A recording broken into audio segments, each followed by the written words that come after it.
मान देश की, शान देश की हम संतान है। तीन रंगों से रंगा तिरंगा, अपनी ये पहचान है। जय हिंद, जय भारत। ये कुछ चंद लम्हों से तो आप लोग को पता चल ही गया होगा कि आज जो है हम लोग क्या देखने वाले हैं, क्या पढ़ने वाले हैं। तो चलिए शुरू करते हैं। भारत में राष्ट्रवाद, पहले इसका परिचय देख लेते हैं। आधुनिक राष्ट्रवाद के साथ ही राष्ट्र राज्यों का उदय हुआ था। भारत में आधुनिक राष्ट्रवाद का विकास कई अन्य उपनिवेशों की तरह उपनिवेश विरोधी आंदोलन से जुड़ा हुआ है। इससे पहले हम देखते हैं पहला विश्व युद्ध, खिलाफत और असहयोग आंदोलन। प्रथम विश्व युद्ध 1914 से 18 तक चला है। इस नए राजनीतिक और आर्थिक स्थिति पैदा की है।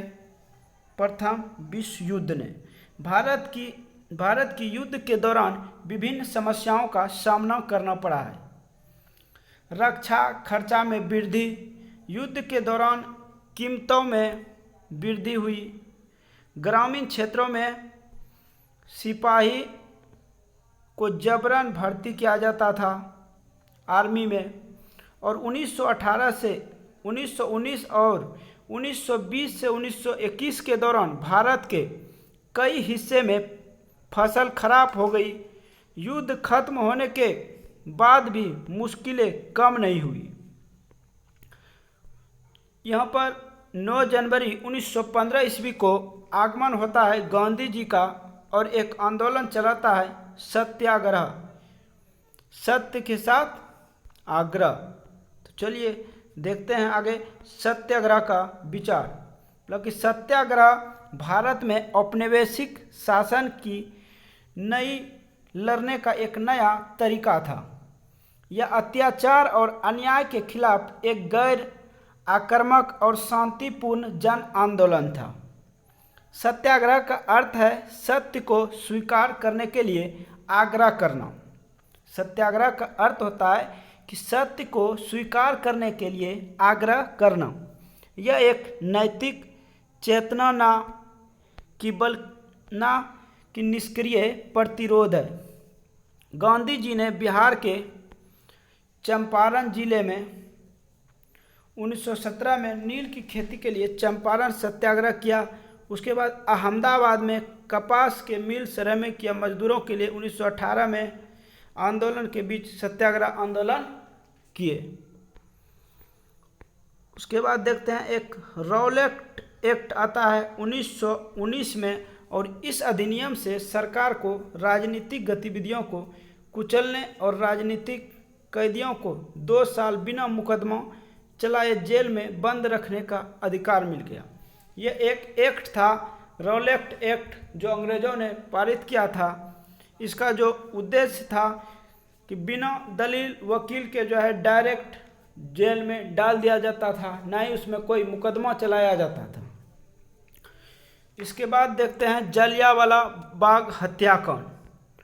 जलियांवाला बाग हत्याकांड 13 अप्रैल 1919 को जलियांवाला बाग के मैदान में भारी भीड़ एकत्रित हुई थी।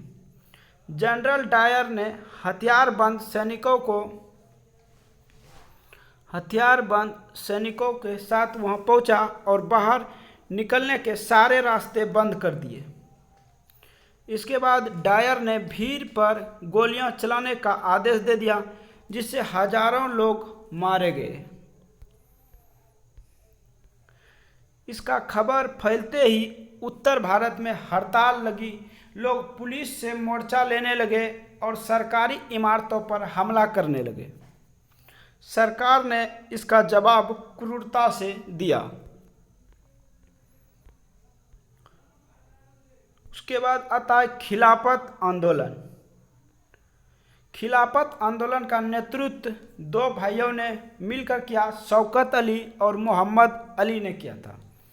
खलीफा की तत्कालिक शक्तियों की रक्षा के लिए मार्च 1919 में बॉम्बे में खिलाफत समिति का गठन किया गया था। गांधी जी ने कांग्रेस के खिलाफ आंदोलन का समर्थन और स्वराज के लिए एक असहयोग अभियान शुरू करने के लिए राजी कर लिया।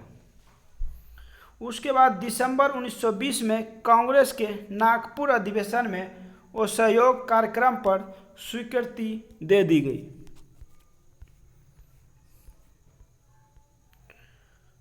अब देखते हैं आंदोलन के भीतर अलग अलग धाराएं। असहयोग खिलाफत आंदोलन की शुरुआत जनवरी 1921 ईस्वी में हो जाती है। अब देखते हैं कि शहरों में आंदोलन से क्या प्रभाव पड़ा। तो आंदोलन की शुरुआत शहरों में मध्यम वर्ग की हिस्सेदारी के साथ हुई है। विद्यार्थियों ने स्कूल कॉलेज, शिक्षकों ने अपनी नौकरी तथा वकीलों ने मुकदमा लड़ने का बहिष्कार किया और आंदोलन में शामिल हो गए।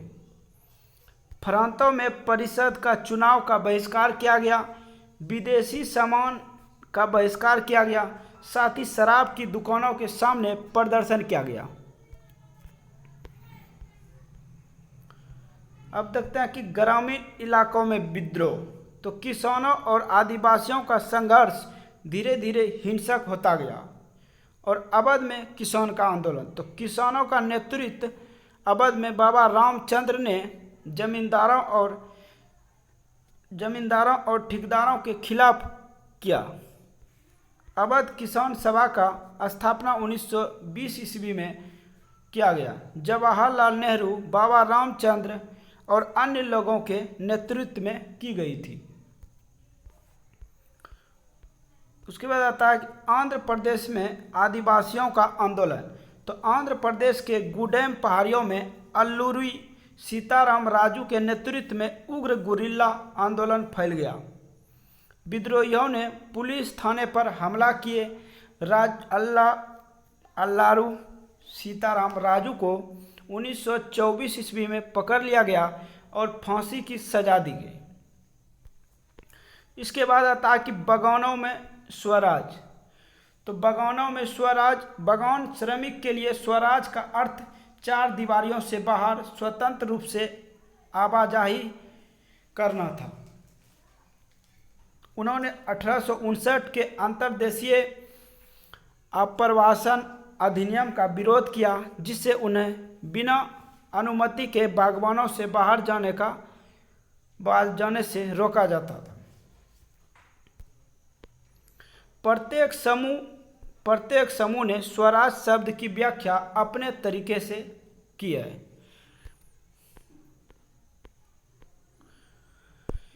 इसी बीच में एक घटना होती है। फरवरी 1922 में एक घटना होती है, चौरी चौरा की घटना, और इस घटना में भिड़ंत हो जाता है आंदोलनकारी और पुलिस के बीच। इस घटना में पुलिस थाने में आग लगा दी जाती है, जिसके कारण गांधी जी को असहयोग आंदोलन वापस लेना पड़ता है। उसके बाद आता है सविनय अवज्ञा की ओर कैसे बढ़े।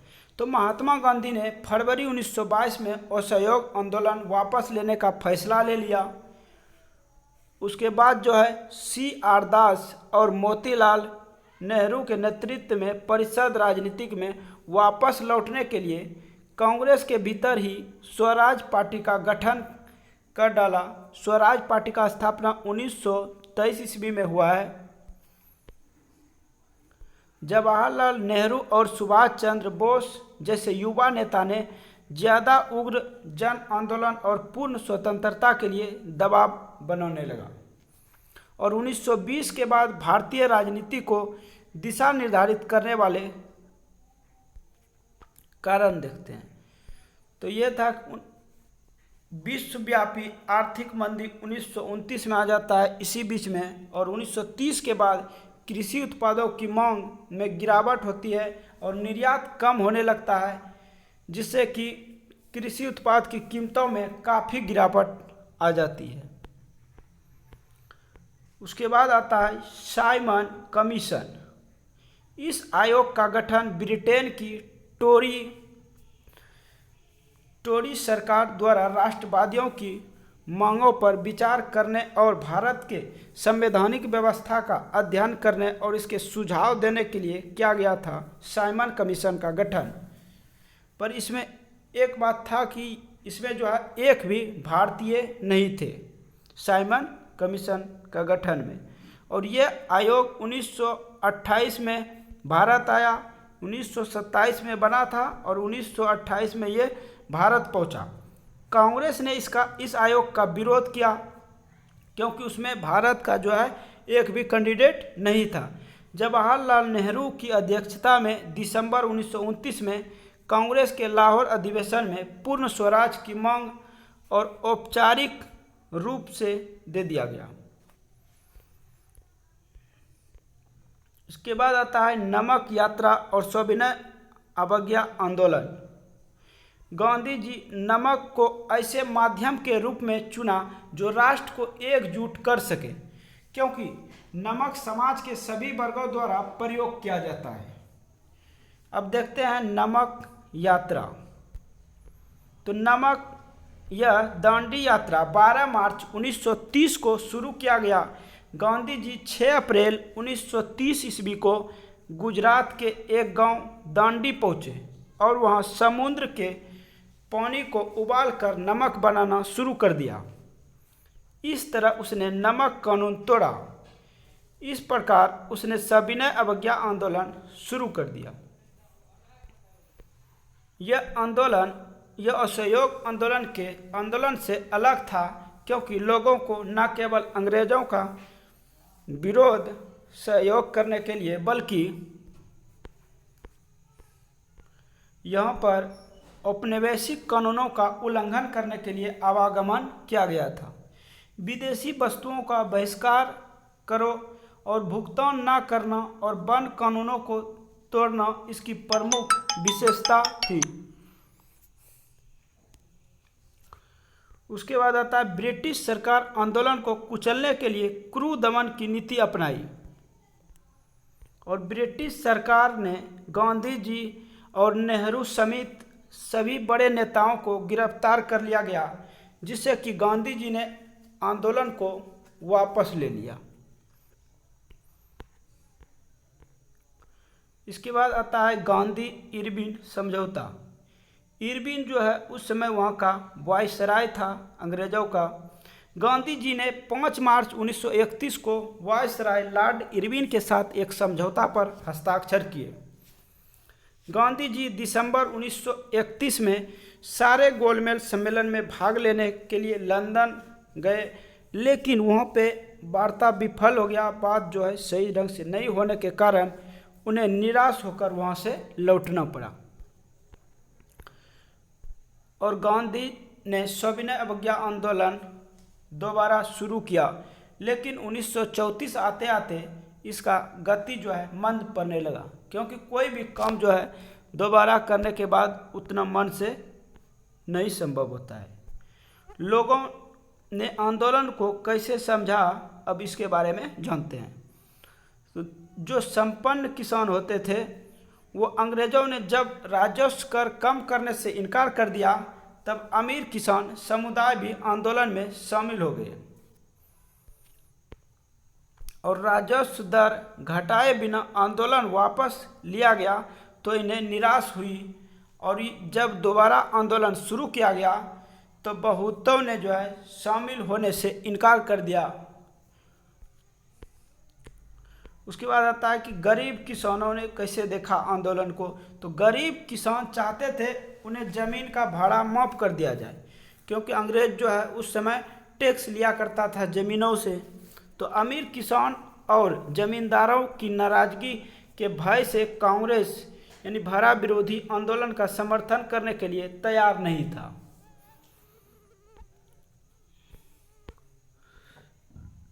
इसके बाद आता है व्यवसायी वर्ग, जो व्यापार करने वाले थे।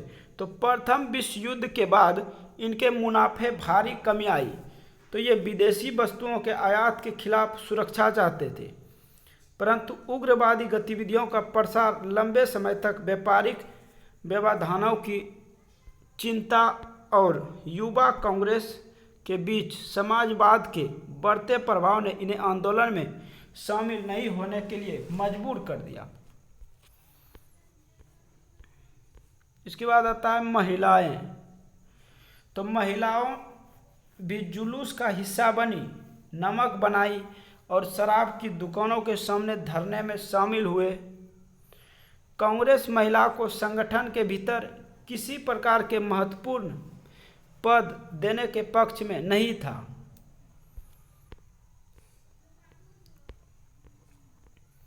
अब देखते हैं सविनय अवज्ञा आंदोलन की सीमाएं।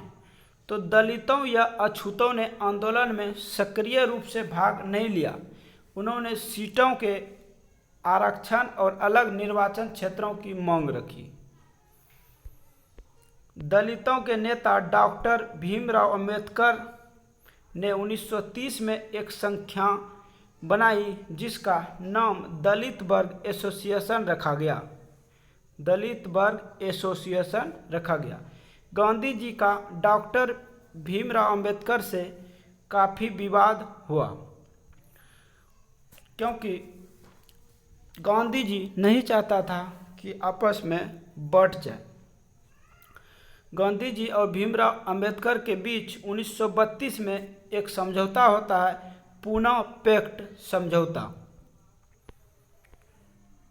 प्रांतीय और केंद्रीय परिषद में आरक्षित सीटों दे दी गई, लेकिन मतदान समान निर्वाचन क्षेत्रों में ही हुआ।